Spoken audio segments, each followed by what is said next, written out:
On this fourth episode of the Get Faster series, we're going to go over 3 power movements you can implement into your training regimen in order to get faster.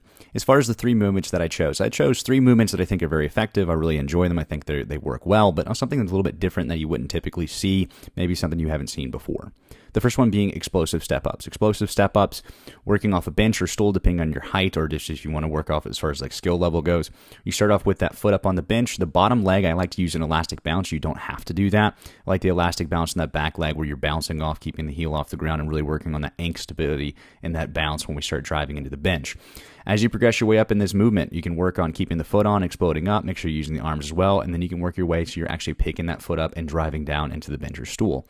As far as the rep ranges go on any of these movements, you're looking for 3 to 5 reps on each leg or for each set of the movement for 3 to 5 sets. If we're working on being powerful, we want to really work on applying a ton of force over a short period of time, and we want to stay in that power range. Unless you're just learning the movement and just working on technique, obviously you can do some more reps. Before you add weight into this movement, we want to definitely be able to absorb that force down as far as a safety regimen, but also just being efficient. The more force we can absorb, the better we're going to actually be able to be explosive. So right there, you saw me just jumping up and loading down with the weights or without the weights. It's a great deceleration drill you can add into your regimen as well. Try these out. Next one, dumbbell jumps. Big fan of dumbbell jumps. There's different variations you can do on these as well. As far as dumbbell jumps go, the first thing is we want to be able to make sure we can absorb the force. So you can start this off with just making sure you don't even use weights initially. We're just working on jumping technique, knees stay over ankles, good posture, core tight, and then you slowly start adding weight to it. Obviously, dumbbell jumps, you're going to need some weights eventually, but we want to make sure we can land well. So if you're a beginner, don't start with the dumbbells, just start with jumping in general and technique. Record yourself. As far as the dumbbell jumps go, big fan of them. You're going to work out with a lighter weight, load, explode, get up in the air. If you're working on that load down, we want to be really snappy on the down and then exploding up as high as we possibly can. And then when we're landing, we want to make sure we're landing very smooth and very soft.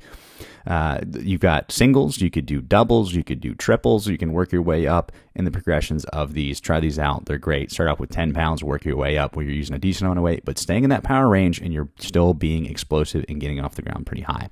The third and final movement, assisted pogo bounces. Big fan of these. It's an easy way to do another plyometric without actually adding a ton of impact. So as far as the dumbbell jumps, has a decent amount of impact because you're coming now with more weight than your body weight.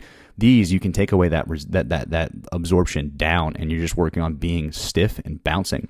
A little trick you can also work on is working on pulling the toes up after you hit the contact with the ground, just like we need to do when we're sprinting. We want to be able to hit the ground hard, get up in the air, or push off the ground. As the knee comes up, the toe comes up. And this is a little fun when I throw in as well. You can try these out, just working on getting into that position. Some of these reps actually are pretty terrible. But knee up, toe up, bouncing off the ground, getting up as high as you possibly can. These movements are all great. Again, 3 to 5 reps for each set, 3 to 5 sets. Make sure you stay in that power range and do them explosive. And above all else, just like every single ending of each video in this series, if you want to run fast, you work on your technique, you work on your mechanics, and at the end of the day, you got to run fast and work on your strength training. Good luck.